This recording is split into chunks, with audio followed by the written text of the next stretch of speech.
Assalamualaikum warahmatullahi wabarakatuh. Alhamdulillahilladzi anzala ala abdihil kitab wa lam yaj'al lahu 'iwaja. Subhanaka la 'ilma lana illa ma 'allamtana innaka antal alimul hakim. Rabbi shrah li sadri wa yassir li amri wahlul 'uqdatam min lisani yafqahu qawli. Rabbi zidna ilma warzuqna fahma la hawla wa la quwwata illa billahil aliyyil azim. Amma ba'd. Terima kasih kepada Abang Abu selaku host pada malam ini, yang dimuliakan seluruh rakan maya, terutamanya peminat-peminat audio kuliah. Alhamdulillah, syukur kita rafakkan ke hadirat Allah pada malam ini dapat kita bersama-sama dalam kuliah online ataupun disebut juga sebagai sembang PKP. InsyaAllah kita akan sama-sama memberi tumpuan dan fokus kepada satu ayat yang kita pilih malam ini untuk dibincangkan, iaitu ayat yang ke-6 dalam surah At-Tahrim. Tuan-tuan, puan-puan boleh rujuk surah At-Tahrim juzuk 28. Kalau kita nak bertadarus lambat lagi lah, dah di hujung kan. Tapi ayat ni saya yakin ramai yang hafal ataupun selalu dengar. Allah berfirman, A'udzu billahi minasyaitonir rajim. Ya ayyuhalladzina amanu qu anfusakum wa ahlikum nara wa quduhan nasu wal hijarah 'alaiha malaikatun ghilazun shidadul la ya'sunallah ma amarahum wa yaf'aluna ma yu'marun. Bermaksud, wahai orang-orang yang beriman, peliharalah, jagalah diri kamu dan ahli keluarga kamu daripada bakaran api neraka Allah, yang mana bahan bakarnya terdiri daripada manusia dan batu-batu, hijarah. Alaiha, di dalamnya pula, di dalam neraka, ada malaikat yang bengis, yang keras, yang kasar.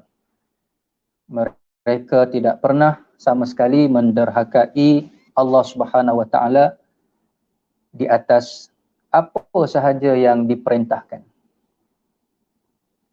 Baik. Tuan-tuan, puan-puan, sidang pendengar, rakan-rakan maya yang dikasihi sekalian. Ayat ini jelas dimulai dengan ya ayyuhalladzina amanu, wahai orang-orang yang beriman.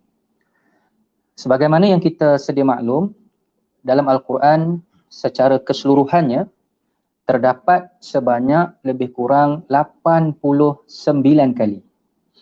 89 kali kalimah ya ayyuhalladzina amanu, wahai orang-orang yang beriman. Bila Allah alamatkan, adreskan ayat ini kepada orang beriman, maknanya orang yang beriman mesti kita kata memberi fokus, cakna ataupun bersedia dengan apa saja perintah yang nak diberi oleh Allah Subhanahu Wa Taala. Dia mesti ada perintah di sebalik ya ayyuhalladzina amanu itu. Sama ada perintah berbentuk suruhan, Allah suruh buat sesuatu, atau perintah berbentuk larangan, Allah melarang. Dia dua tu je, sama ada suruh buat ataupun melarang. Sedangkan kita semua tahu sikap orang yang beriman, Allah sebut dalam surah An-Nur, boleh rujuk ayat 51. A'udzubillahi minasyaitonirrajim. Innama kana qaulal mu'minina idza du'u ila Allahi wa rasulih liyahkuma bainahum ay yaqulu sami'na wa ata'na. Sami'na wa ata'na itu, tuan-tuan puan-puan, kalau kita boleh sebutlah bahasa mudah, bahasa sekarang ni, itulah apa? Tagline. Tagline bagi orang beriman, dia tak ada benda lain, sami'na wa ata'na. Kami dengar, kami taat, kami dengar, kami junjung, kami dengar, kami percaya, kami dengar dan kami cuba laksanakan sebaik mungkin segala titah perintahmu, ya Allah. Okey, baik. Habis di situ. Qu anfusakum. Wahai orang beriman, apa perintah Allah di situ? Jagalah, peliharalah diri kamu. Nah, ini arahan, suruhan. Allah menyuruh orang yang beriman, jagalah diri. Bermula dengan diri kita dulu. Dia apa pun mesti bermula dengan diri kita sendiri. Lepas tu barulah disusuli dengan wa ahlikum, ahli keluarga kamu. Isteri, anak-anak atau siapa sahaja yang berada di bawah tanggungan kita. Itu step. Diri kita pertama, ahli keluarga yang kedua. Lepas tu dia pergi lebih besarlah, masyarakat, dan kemuncaknya negara. Jadi kalau kita nak melakukan islah, kalau kita nak lakukan perubahan, bermula dengan diri sendiri. Itu tak dapat tidak. Jangan bermula dengan negara. Negara ni terlampau besar. Masing-masing setiap individu mulakan dengan diri kita. Sehingga masyhur satu kata-kata, ungkapan, tegakkan Islam dalam diri kamu, maka nescaya Islam itu akan tertegak di bumimu. Tegakkan Islam dalam diri kita masing-masing, maka insya-Allah Islam itu nanti akan merebak, daripada individu ke keluarga, daripada keluarga ke lapangan masyarakat, sampailah ke sebuah negara, insya-Allah, mudah-mudahan. Peliharalah diri kamu, peliharalah ahli keluarga kamu yang kamu sayangi. Pelihara daripada apa? Nara, daripada azab api neraka Allah. Tu dia tuan-tuan. Nara, nar, api neraka. Ayat ini, surah At-Tahrim, ayat 6, dia menjadi batu asas. Menjadi rujukan utama. Khusus kepada kita, kaum Adam, yang bergelar ketua keluarga. Para suami, para ayah. Tugas kita amat berat. Tugas kita amat besar. Qu anfusakum wa ahlikum nara. Inilah tanggungjawab yang paling asasi. Ini dia tuan-tuan puan-puan. Tugas kita bukan sekadar menyediakan tempat tinggal, rumah tempat tinggal kepada isteri, anak-anak, bukan sekadar menyediakan keperluan-keperluan asasi yang berbentuk duniawi, apa dia, makan minum, pakaian, bukan sekadar itu. Kalau sekadar itu tuan-tuan, Chong, Mutu Sami pun buat benda yang sama. Tetapi kita orang Islam yang beriman, pandangan kita bukan setakat di dunia, tembus sampai ke akhirat. Wawasan kita bukan hanya setakat wawasan 20-20, wawasan 30-30, tetapi wawasan kita menjangkau sampai ke akhirat. Jaga, pelihara baik-baik diri kamu, ahli keluarga kamu, anak-anak kamu, daripada menjadi salah seorang daripada penghuni neraka Allah. Na'udzubillah min zalik. Justru itu, tuan-tuan, puan-puan, rakan-rakan maya yang dimuliakan, kita nak kongsi sedikit apakah tugas yang perlu sama-sama kita pikul sebagai suami, terutamanya sebagai ayah, ketua keluarga, dan dibantu oleh isteri, oleh pihak isteri ataupun ibu kepada anak-anak. Tidak lain dan tidak bukan tuan-tuan, puan-puan, para hadirin, Nabi dah letak dah dia punya garis pandu. Jadi mudah. Apa dia?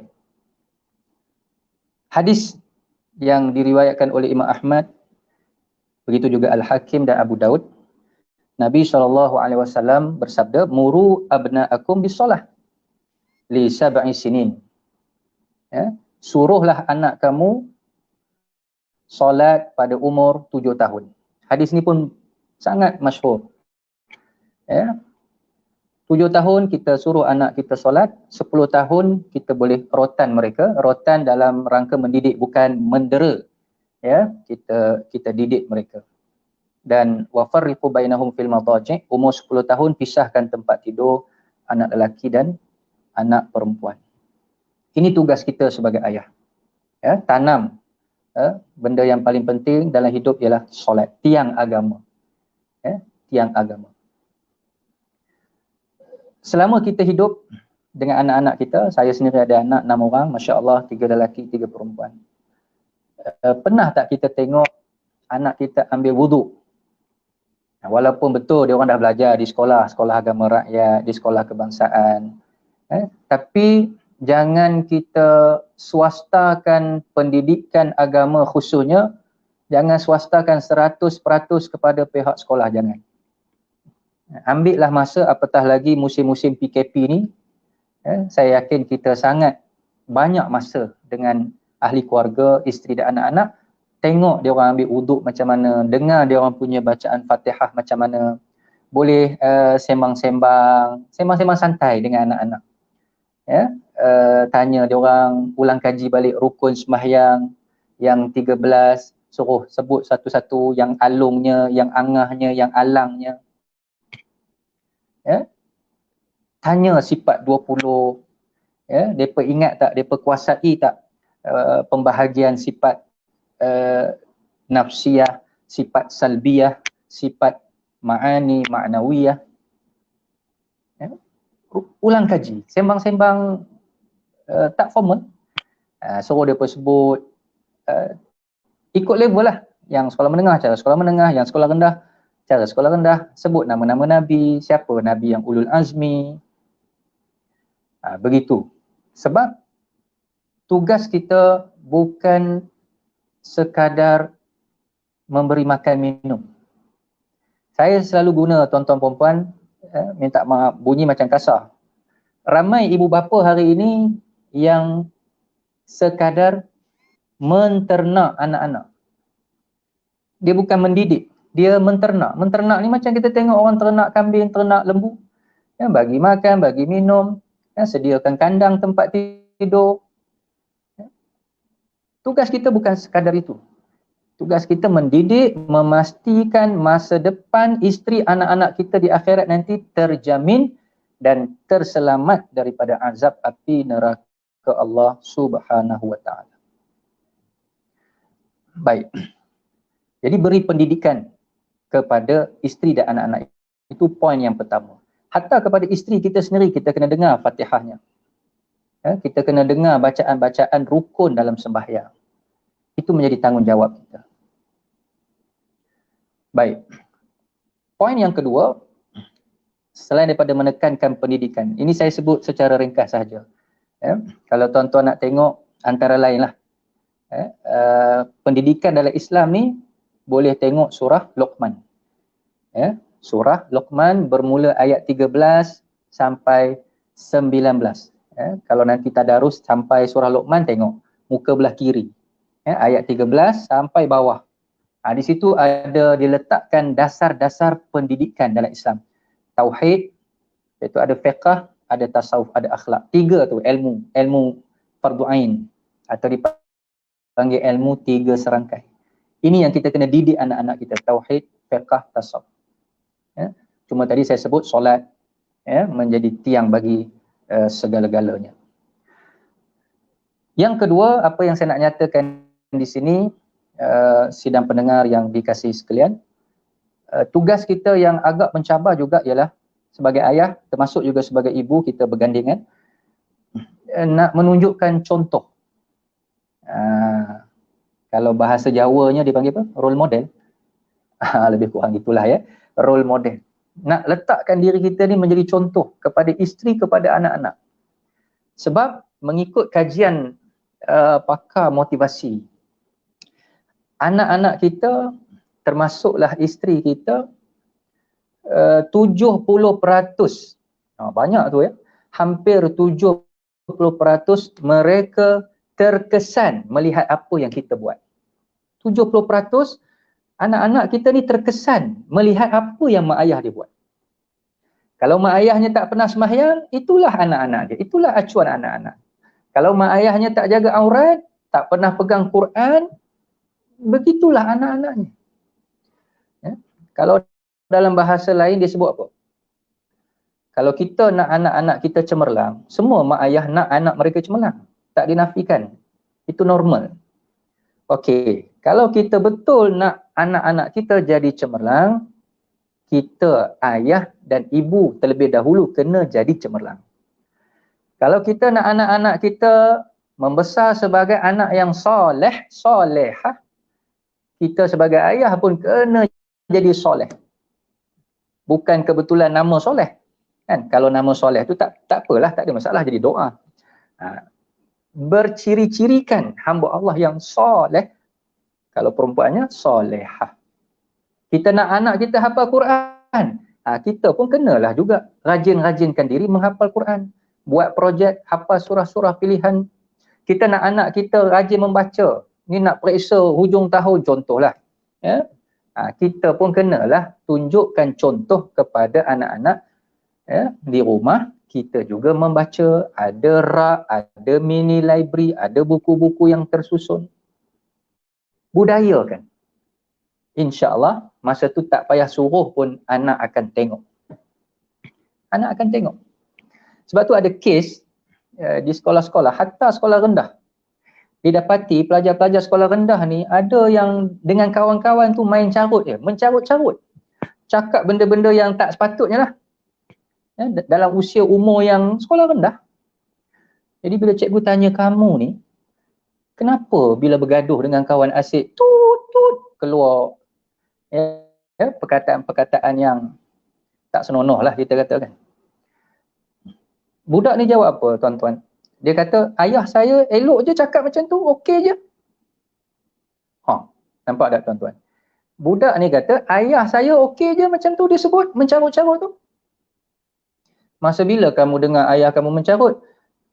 Masa ayah hantar saya ke sekolah, naik kereta sekali. Biasalah bila bawa kereta kadang-kadang ada pemandu-pemandu yang tak berhemah. Ada mat-mat rempit yang mencelah sana mencelah sini. Jadi ayahnya bila geram tengok, marah, dia pun maki hamun lah pemandu-pemandu yang tak berhemah tu. Jadi anak yang duduk di belakang atau duduk di sebelah tu, dia dengar, dia copy paste sejibit. Tu sejibit tuan-tuan. Dia copy paste. Ya, sebab itu yang dia dengar, itu yang dia tengok. Jadi si anak ni tadi bila dengan kawan-kawan sekolah, asal marah je carut, asal carut je marah lah tu. Ayah tak payah ajar, benda-benda tak elok ni ayah tak payah ajar. Dia tengok, terus dia rakam. Mana ada ayah ajar, okey Along, mari sini, hari ni ayah nak ajar kamu satu bab. Babul carut, ayhaza, macam kitab kan. Ini satu bab pada menyatakan carut. Carut itu terbahagi ia kepada dua. Tak ada, tak payah ajar. Copy paste terus. Jadi hati-hati. Ya, kita perlu menunjukkan contoh yang terbaik kepada isteri dan anak-anak, masya-Allah. Okey, tuan-tuan, kita sambung. Kat mana dah tadi? Peliharalah diri kamu, ahli keluarga kamu daripada api neraka Allah. Waquduhan nas, yang mana bahan bakaran api neraka itu terdiri daripada annas. Annas ni manusia. Jadi siapakah annas, manusia yang dimaksudkan dalam ayat ini? Kalau kita buka kitab tafsir, tadi saya jenguk-jenguklah sekejap antaranya tafsir Jalalain. Tafsir Jalalain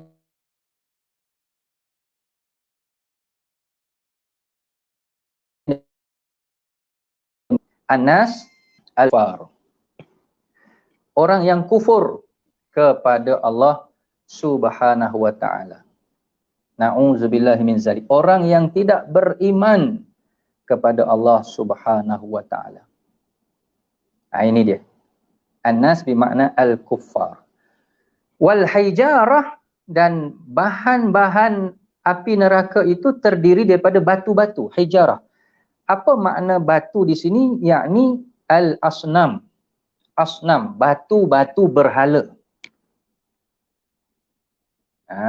Tu dia tuan-tuan. Dalam neraka ni nanti akan dipenuhi dengan manusia-manusia yang kufur kepada Allah. Termasuk juga golongan munafik. Dan dilonggokkan bersama hijarah, batu-batu berhala yang mereka sembah ketika di dunia dahulu. Tuan-tuan, puan-puan, para hadirin yang saya kasih sekalian, kenapa batu-batu berhala yang manusia sembah di dunia ni pun Allah campak dalam neraka? Batu-batu tu bersalah ke tuan-tuan? Dia pun tak ada taklif. Batu-batu ni batu makhluk yang jumud. Dia tak ada dosa pahala. Tapi kenapa Allah campak dia dalam neraka? Dibakar. Apa salah dia? Kan? Baik, sebenarnya batu tu tak ada salah apa. Sikit pun tak ada salah. Kenapa Allah humban juga batu berhala ni dalam neraka? Supaya nak menambah stres. Tu dia. Nak menambah seksaan kepada orang-orang kafir. Allah nak bagi tahu, hei orang kafir, ni tengok, Tuhan yang kamu sembah dulu, Tuhan yang kamu puja dulu, bahkan Tuhan yang kamu yakin dia boleh tolong kamu di akhirat, rupa-rupanya dia duduk sekali dengan kamu dalam neraka. Jadi orang kafir ni tuan-tuan bertambah terseksa. Sebab tu dalam neraka ni dia bukan sekadar penderaan fizikal. Yang paling dahsyat adalah penderaan mental. Ya. Orang kafir pun tengok, inilah Tuhan yang aku sembah dulu. Dia ingat Tuhan inilah yang nak boleh tolong dia nanti. Rupanya Tuhan pun join sekali. Berjemaah bersama-sama. Allahu Akbar. Bayangkan tuan-tuan. Jadi satu bentuk penghinaan, satu bentuk penyeksaan kepada orang-orang kafir. Na'udzubillah min zalik. Okey, habis kat situ. Berapa minit dah? 20 minit lebih ya. Alaiha malaikatun ghilazun syidadul la ya'sunallah. Dalam neraka tu pula Allah beritahu ada malaikat. Para malaikat yang ditugaskan menjaga neraka. Kalau kita zaman budak-budak kecil dulu, anak-anak kita, cucu-cucu kita prasekolah ke darjah 1, dia hafal lah nama-nama malaikat yang 10 dengan tugas-tugas masing-masing. Jadi malaikat yang jaga neraka ni siapa tuan-tuan? Malaikat Malik. Malaikat Malik. Dia pengarah lah. Dia pengarah. Kalau tuan-tuan rujuk dalam surah Muddathir, surah Muddathir boleh tengok ayat 30. Allah kata apa di situ? A'udzubillahi minasyaitonirrajim. 'Alaiha tis'ata asyar. 'Alaiha tis'ata asyar. Dalam neraka ni Allah kata ada sebanyak tis'ata asyar. Tis'ah 9, asyara 10. 10 campur 9, 19. Ada 19 malaikat. Itu info daripada surah Muddathir. Ada 19 malaikat. Kalau tengok tafsir daripada Imam Al-Qurtubi, Imam Qurtubi kata bukan 19 saja yang ada dalam neraka tu yang ditugaskan menjaga neraka, tak. 19 ni dia punya ketua-ketua kita kata apa ya, ketua jabatan ataupun ketua-ketua bahagian. Dia ada pengarah kan, pengarah, dia ada KPP, ketua penolong pengarah, PP penolong pengarah, lebih kurang gitulah. Sedangkan jumlah malaikat yang jaga neraka ni hanya Allah sahaja yang mengetahui. Ada satu hadis tu macam mana bunyi dia, lebih kurang dalam neraka ni ada rantai kan, yang mana rantai itu akan ditarik oleh sebanyak 70,000 para malaikat. Jadi jumlahnya hanya Allah mengetahui. Cuma dia punya otai-otai dia ada 19. yang diketuai oleh malaikat Malik. Mereka ini Allah gambarkan ghilazun syidadun, bengis, kasar, keras, tidak berperi kemanusiaan. Ini kena ingat tuan-tuan. Allahu Akbar, sangat takut. Malaikat-malaikat penjaga neraka ni tuan-tuan memang sudah di-training, ya, dilatih, dikhususkan untuk bersifat kejam. Memang tak ada maaf bagimu. Ya? Sebab tu kalau kita baca surah Al-Alaq, Iqra' bismi rabbikal ladzi khalaq, di bawah tu apa? Falyad'u nadiyah sanad'u zabaniyah. Ada satu lagi nama penjaga-penjaga neraka, penjaga-penjaga neraka ni dipanggil Zabaniyah. Falyad'u nadiyah sanad'u zabaniyah. Hei Muhammad, biarkan mereka memanggil samsing mereka. Waktu Nabi berdakwah di Mekah tuan-tuan, pimpinan-pimpinan kafir Mekah, Abu Lahab, Abu Jahal dan Abu yang sewaktu dengannya, dia punya modus operandi, nak bagi sahabat-sahabat Nabi yang masuk Islam ni takut. Depa buat apa? Depa upah samsing, pukul, belasah, kacau, ugut. Allah kata tak apalah, depa nak guna samsing, gunalah. Sanad'u zabaniyah. Nanti di akhirat depa tahulah kami ada samsing yang lagi dahsyat. Bukan standard Syarif Dul punya tuan-tuan. Zabaniyah. Ketika itu baru kamu tahu langit tinggi rendah. Allahu Akbar tuan-tuan, dahsyat. Bengis, kasar, dan mereka tidak pernah menderhakai perintah Allah Subhanahu Wa Taala. Bahkan malaikat-malaikat penjaga neraka ni tuan-tuan, salah satu dia orang punya training tu, latihan tu, mereka tak dibenarkan senyum. Muka mesti kena serius. Paling serius. Kalau senyum pun serius. Tu tuan-tuan, macam mana tu? Ya, masya-Allah, gerun. Jadi tengok muka malaikat macam tu pun dah stres dah. Belum kena herdik, belum kena maki, belum kena pukul. Ya. Masya-Allah, dahsyat tuan-tuan. Sebab itu dalam neraka ni tuan-tuan, ya, untuk kita sama-sama muhasabah, saya ingatkan diri saya khususnya, ya, dan kepada ahli keluarga saya yang dengar, ya, saudara mara saya yang dengar, rakan-rakan saya dan seluruhnya. Dalam neraka ni, apa yang paling ngeri? Cuba catat. Apa yang paling ngeri? Pertama, layanan kasar daripada malaikat. Taubihul malaikah. Layanan kasar daripada malaikat. Dahsyat. Falladzina kafaru qutti'at lahum thiyabun min nar yusabbu min fawqi ru'usihimul hamim yusharu bihi ma fi butunihim wal julud wa lahum maqami'u min hadid. Malaikat ni dibekalkan satu pemukul daripada besi. Cambuk, ya, dipukul dengan besi. Tu besi ke akhirat tu, bukan besi dunia. Dahsyat tuan-tuan. Kena sepak, kena terajang, kena maki, kena ludah, kena smackdown, kena hayun. Siapa sanggup? Ya? Cuba bayang dan renung dengan mata hati kita. Ya? Renung muhasabah. Itu yang pertama. Layanan kasar malaikat. Yang kedua, apa yang dahsyat dan ngerinya neraka ni tuan-tuan. Ni kita musim-musim bulan Ramadan, kita bertarawih, lepas tarawih kita berwitir. Ayah-ayah kaum Adam, bila witir, bagi yang hafal surah Al-A'la, dia akan baca surah Al-A'la. Sabbihisma rabbikal a'la alladhi khalaqa fasawwa, sampai habis. Kemudian bertemu satu ayat, Allah kata apa? Thumma la yamutu fiha wa la yahya. Tu ayat berapa entah? 12 ke 13 macam itulah. Al-A'la, ya.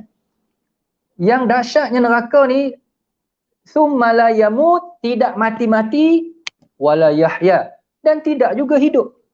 Itu yang seksa tu tuan-tuan. Kena azab, kena bakar, kena lempang, kena macam-macam lah. Tak mati-mati.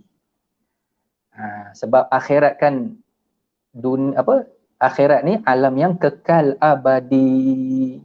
Tidak menerima mati lagi dah. Mati kat dunia je tuan-tuan. Kat akhirat tak mati dah. Yang masuk syurga tak mati, yang dalam neraka pun tak mati. Walaupun azab tu kalau fikir logik akal, dah lama mati dah. Lama mati dah. Tapi tak mati-mati. Oh, kalau tak mati, hidup lah Ustaz. Pun tak hidup. Wala yahya. Tak hidup. Sebab kalau kata hidup, bayangkan kat dunia ni, hidup kehidupan. Kehidupan ni macam mana tuan-tuan? Kita bangun pagi boleh mengeliat. Boleh mengeliat ni nikmat tuan-tuan. Tapi tutuplah mulut kan. Nikmat. Dalam neraka nak mengeliat pun sorry, tak ada. Tak ada mengeliat. Apa lagi kehidupan kita, aktiviti hidup kita? Pergi bilik air, mandi, buang air kecil, bersahur kalau musim Ramadan bersahur. Kalau yang tak bukan Ramadan, kita pergi bersarapan pagi di kedai.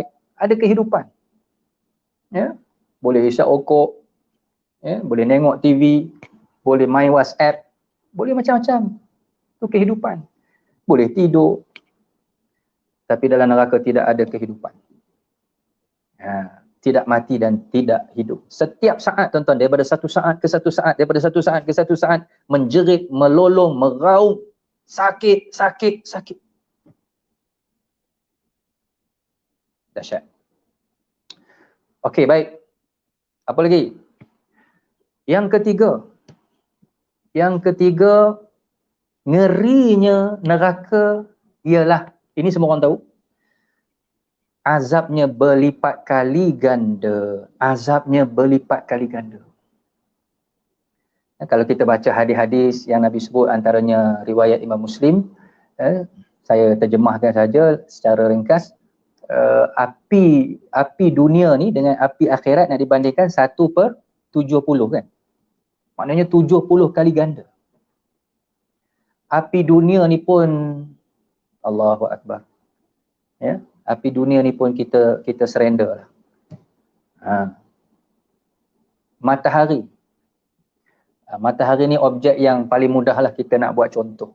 Kepanasan matahari berapa tuan-tuan? Kalau tak silap saya ya. Kalau silap boleh betulkan. Type je kat komen tu. Kok ada cikgu-cikgu sains kat luar sana 12 juta darjah Celsius. Kepanasan matahari 12 juta darjah Celsius. Tu macam mana tu? Dahsyat kan? Kalau kali 70? Tak tahulah. Na'udzubillah min zalik. Minta jauh. Air yang panas 70 kali ganda, hamim. Bahkan ada tembaga, timah yang dilebur, dicairkan sehingga menggelegak-gelegak, dituang, minum. Ada buah zakum. Buah zakum ni buah berduri. Bayangkan kat dunia ni tuan-tuan, buah durian lah, senang cerita. Buah durian tu, pergi kokak. Kokak ke tokak? Kulit durian tu kita makan. Isi bagi saya. Kulit durian tu kita makan. Poluk-poluk makan. Itu Allah sebut dalam surah Al-Waqi'ah, boleh baca. Mereka akan makan buah zakum dalam keadaan begitu lapar. Poluk-poluk. Walaupun sakit, dah tak ada makanan, lapar sangat. Allahu Akbar. Sebab tu bila kita berbuka puasa tuan-tuan, kita dah lebih seminggu kan. Waktu berbuka puasa, waktu kita jamah makanan, cuba ingatlah ayat-ayat ni. Cerita-cerita pasal neraka ni, ya Allah, janganlah di akhirat nanti aku salah seorang yang akan makan buah zakum. Tu waktu berbuka tu biar ada feel macam tu. Kita minum air, ambil air. Ni air mineral biasa je lah kan. Tadi berbuka air apa?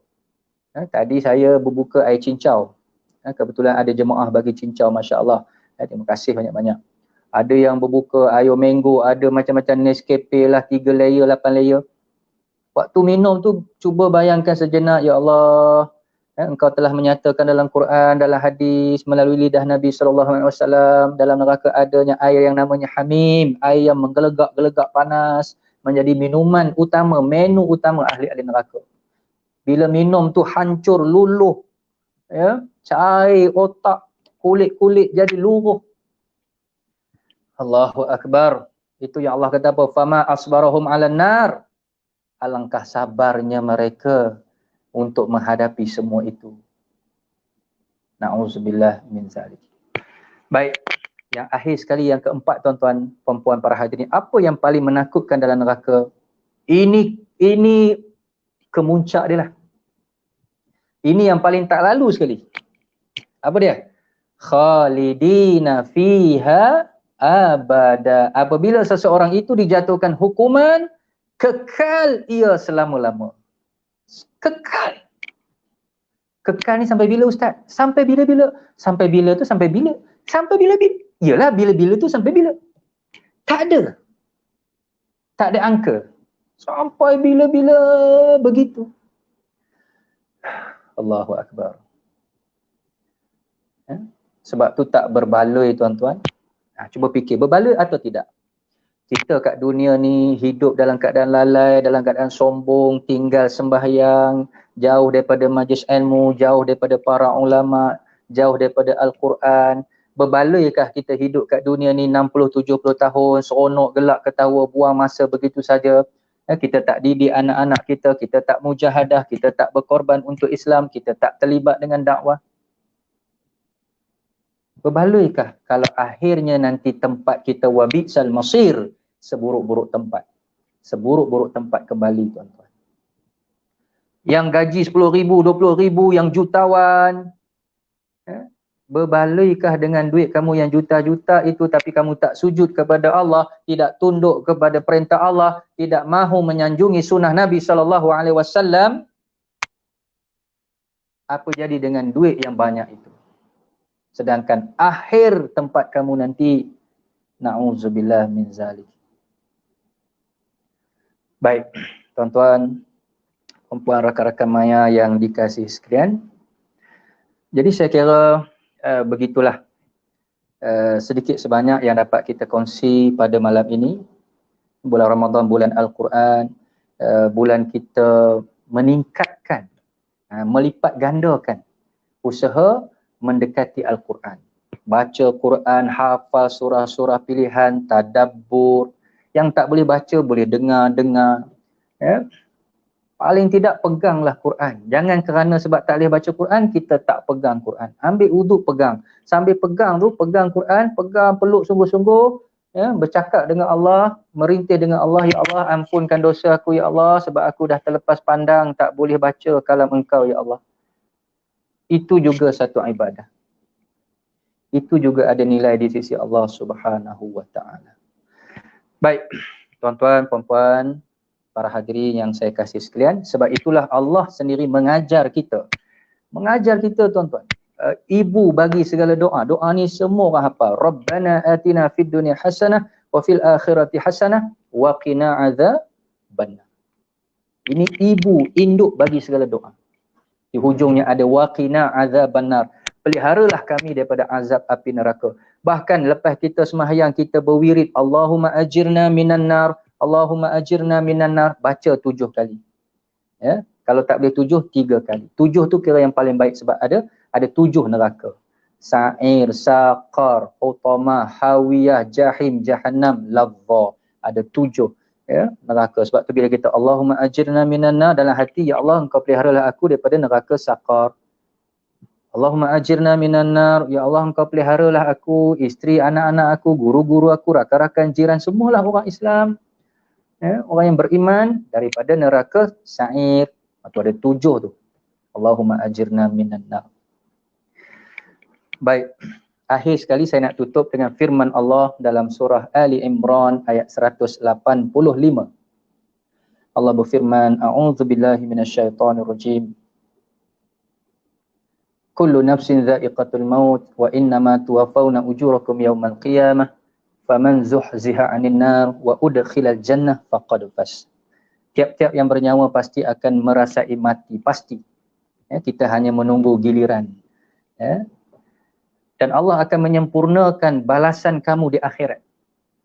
Kat dunia ni Allah balas juga tuan-tuan, tapi belum sampai ke muncak. Penyempurnaan balasan hanya berlaku di akhirat. Wa innama tuwaffawna ujurakum yaumal qiyamah. Dunia Allah balas tapi tak habis. Orang baik Allah bagi juga balasan-balasan yang baik. Orang jahat pun kadang-kadang kita tengok ada Allah balas kat dunia ni. Tapi pembalasan sebenar, upacara sebenar akan berlangsung di padang mahsyar di akhirat. Barang siapa, kata Allah, yang terselamat, barang siapa yang terselamat daripada azab api neraka Allah dan dengan rahmat Allah diizinkan masuk ke dalam syurga, faqad faz. Itulah sebenar-benar kejayaan. Itulah sebenar-benar kejayaan. Jadi kita nak jadi individu yang berjaya, keluarga yang berjaya, masyarakat yang berjaya, sebuah negara yang berjaya. Apa dia? Bila kita terselamat daripada azab api neraka Allah dan sama-sama kita berpimpin tangan masuk ke dalam syurga yang penuh dengan limpahan nikmat, syurga yang bersifat kekal abadi. Baik, tuan-tuan, puan-puan, ayah, ibu, para hadirin, rakan-rakan maya yang saya muliakan. Saya kira sekadar itu untuk sesi tazkirah kita pada malam ini. Terima kasih kerana sudi meluangkan masa dan saya diminta oleh Abang Abu, host kita pada malam ni, untuk akhiri dengan doa. Apatah lagi kita berdoa di dalam bulan yang Masya Allah ya, sangat-sangat mustajab. Astaghfirullahalazim, astaghfirullahalazim, astaghfirullahalazim, alladzi la ilaha illa huwal hayyul qayyum. Bismillahirrahmanirrahim. Alhamdulillahirabbil alamin. Wassalatu wassalamu ala asyrafil anbiya'i wal mursalin wa ala alihi wa ashabihi wa man tabi'ahum bi ihsanin ila yaumiddin. Allahumma inna nas'aluka ridhaka wal jannah wa na'udzubika min sakhatika wan nar. Allahumma innaka 'afuwun karim tuhibbul 'afwa fa'fu 'anna wa 'an walidina wa 'an jami'il muslimina wal muslimat wal mu'minina wal mu'minat al ahya'i minhum wal amwat bi rahmatika ya arhamar rahimin. Ya Allah ya Rahman, kami menadah tangan padamu ya Allah. Jika Engkau biarkan kami dalam keadaan tidak diampuni dosa-dosa kami ya Allah, nescaya termasuklah kami di kalangan hamba-hamba-Mu yang sangat rugi. Ya Allah, justru itu kami memohon kepadamu, jangan Engkau biarkan kami yang sama-sama menonton audio kuliah pada malam ini, kalau ada di kalangan kami yang berdosa, yang bersalah, melainkan Engkau ampunkan dosanya ya Allah. Seandainya ada di kalangan kami yang terkena musibah penyakit COVID atau apa saja penyakit ya Allah, di bulan yang penuh dengan rahmat ini, Engkau sembuhkanlah ya Allah, sedang Engkau Tuhan yang Maha Penyembuh. Andai ada di kalangan kami yang resah gelisah hatinya, yang dirundung kesedihan, Engkau tenangkanlah jiwa mereka ya Allah, sedang Engkau Tuhan yang membolak-balikkan hati manusia. Ya Allah, sekiranya ada di kalangan kami yang dibebani dengan hutang piutang yang begitu besar, maka dengan rahmat kasih sayang-Mu ya Allah, Engkau permudahkanlah segala urusan mereka sehingga hutang mereka terlangsai.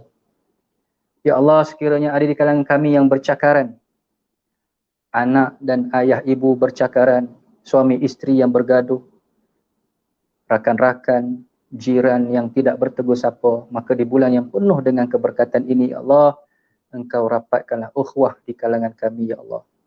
Ya Allah, kami memohon kepadamu, mudahkanlah urusan kami di dunia ini ya Allah. Mudahkanlah urusan ketika kami akan berhijrah ke alam kubur bersendirian nanti ya Allah. Mudahkanlah urusan kami di padang mahsyar. Dan kami mohon dengan kasih sayang-Mu ya Allah, peliharalah diri ini, isteri, anak-anak, ahli keluarga, ibu bapa kami, guru-guru kami, rakan-rakan kami, jiran-jiran kami, muslimin, muslimat, mukminin, mukminat, peliharalah ya Allah daripada azab api neraka. Sekiranya Engkau mengazab kami, sesungguhnya kami hanya hamba-Mu yang lemah jua ya Allah. Dan sekiranya Engkau mengampuni dosa kami, memaafkan kesalahan kami, Engkau Tuhan yang Maha Aziz, yang Maha Perkasa, yang Maha Pengampun, yang Maha Bijaksana ya Allah. Ya Allah ya Rahman, berilah kami kesempatan dalam bulan Ramadan yang masih berbaki ini untuk dapat solat berjemaah di masjid atau di surah dalam qaryah kami ya Allah. Bantulah kami ya Allah untuk mengangkat musibah. Ya, hilangkanlah ya Allah virus corona yang sedang melanda negara, bahkan secara umum seluruh dunia ya Allah. Rabbana atina fid dunya hasanah wa fil akhirati hasanah wa qina adzaban nar. Rabbana taqabbal minna ودعاءنا وحاجاتنا وصيامنا إنك أنت السميع العليم وتب علينا يا مولانا إنك أنت التواب الرحيم دعواهم فيها سبحانك اللهم وتحيتهم فيها السلام وآخر دعواهم أن الحمد لله رب العالمين تقبل الله منكم. Tuan-tuan para hadirin, sekali lagi saya mengucapkan jutaan terima kasih atas kesudian tuan-tuan melapangkan masa. Mudah-mudahan sedikit sebanyak dapat kita jadikan sebagai bahan renungan dan bahan muhasabah bersama. Yang baik datangnya daripada Allah, segala kekurangan itu jelas adalah kelemahan diri saya sendiri. Mari sama-sama kita akhiri dengan membaca tasbih kafarah dan surah Al-Asr. Subhanakallah. Astaghfirullah. Bismillahirrahmanirrahim. Wal 'asr innal insana lafi khusr. Illa alladhina amanu wa 'amilus shalihat wa tawassaw bil haqq wa tawassaw bis sabr. Wallahu a'lam bis-shawab. Assalamualaikum warahmatullahi wabarakatuh.